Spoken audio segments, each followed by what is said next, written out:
दिया हिल्स पहनकर चलने की कोशिश कर रही थी, लेकिन तभी वह रतन के ऊपर गिर जाती है। जैसे ही वह संभल कर खड़ी होती है, उसके चूड़े से रतन की शर्ट फट जाती है। अब रतन गुस्सा होकर वहां से चला जाता है। दिया जल्दी से ईशा को फोन करती है और खुद को तैयार करने के लिए कहती है, लेकिन ईशा को छोटे ठाकुर उलझाकर अपने पास ही रोक लेते हैं। दिया इंतजार करते करते थक गई, लेकिन ईशा अभी तक नहीं आई। अब दिया वीडियो देखकर हेयर स्टाइल बनाने लगती है। हेयर स्टाइल तो बन गया, लेकिन साक्षी कमरे में आकर दिया को यह कहकर नीचा दिखाती है कि आप में जरा भी कॉमन सेंस नहीं है। गाउन ऊपर से पहनी जाती है, इसलिए हेयर स्टाइल बाद में बनाया जाता है। दिया साक्षी की बातों को सुनकर रोने लगती है। तभी यश कमरे में आता है और दिया को समझाता है। दिया अब गाउन पहनने लगती है, लेकिन गलती से यह गाउन फट जाता है। इधर रॉयल पोर्ट्रेट के लिए चित्रकार आ गए थे। रतन अपने वेस्टर्न ड्रेस को पहनकर नीचे हॉल में आ जाता है।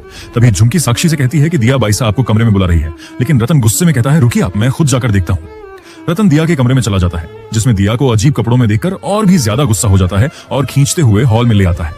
पेंटर अब दोनों की रॉयल पेंटिंग बनाने लगता है।